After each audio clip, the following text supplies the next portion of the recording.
دي بقى طريقتي اللي عمري ما باغيّرها أبدًا. عايزة أقول لكم إن بجد بتخلّي اللحمة طعمها تحفة.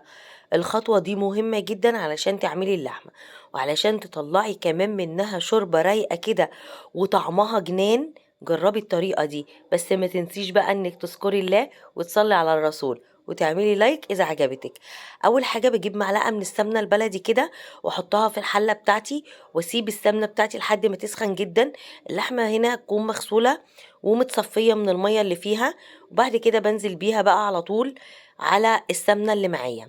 لو ما عندكيش سمنة ممكن تحطي سمنة على زيت، ممكن تحطي حتة زبدة على زيت، اللي موجود عندِك.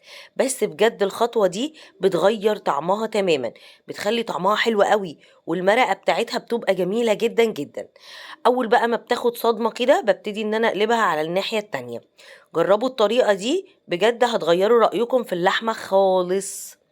بعد كده بقى هنقلبها كلها علشان تاخد لون بقى كويس كده ويكون حلو وتقفل مساماتها، ولما اللحمة تيجي تستوي معانا ما تكونش ناشفة كده ومعضلة.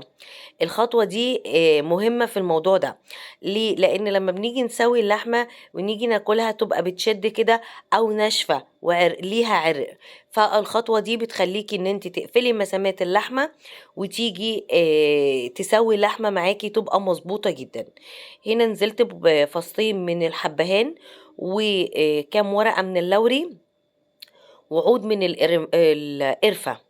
ولو ما عندكيش عود حطي قرفة بودرة، حطي لوري بودرة اللي موجودة عندك مشي نفسك بيه. بس بجد بيخلي طعم اللحمة حلو قوي. هنا بقى كنت شوحتها على الناحيتين. طبعا كل ما بتزودي فيها التشويح كل ما بتقفلي مساماتها ويكون طعمها حلو قوي. ونزلت بقى ببصلاية كده متوسطة زي ما هي مش مقطعاها.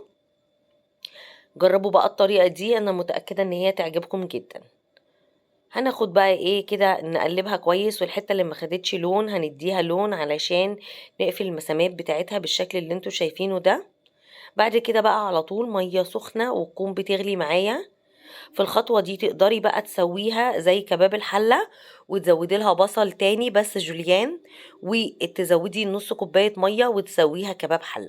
لكن انا عايزة مرقة بقى، والمرقة بتاعتها هنا بتبقى جميلة. اول لما بتبتدي تغلي بنزل بالفلفل الاسود بس كده. انا مش هحط لها اي حاجة تانية، هي شوية فلفل اسود، ولما تستوي هحط لها شوية ملح صغيرين. عايزة اقول لكم ان المرقة بتاعتها صافية زي ما انتوا شايفين كده. نزلت بالملح اخر حاجة. شايفين لون المرقة؟ هنا بقى تاخدي المرقة دي تعملي بيها ملوخية، تعملي بيها شوية لسان عصفور، شوية رز بسمتي. يا لهوي بتبقى طعمها جميلة جدا. بس كده. اذا عجبتكم بقى الطريقة بتاعت النهاردة ما تنسوش تدعمونا باللايك والشير، وكمان تصلوا على النبي في الكومنتات. ولو مش متابعين يا ريت تعملوا متابعة، فضل وليس امر. دمتم بخير يا حبايبي.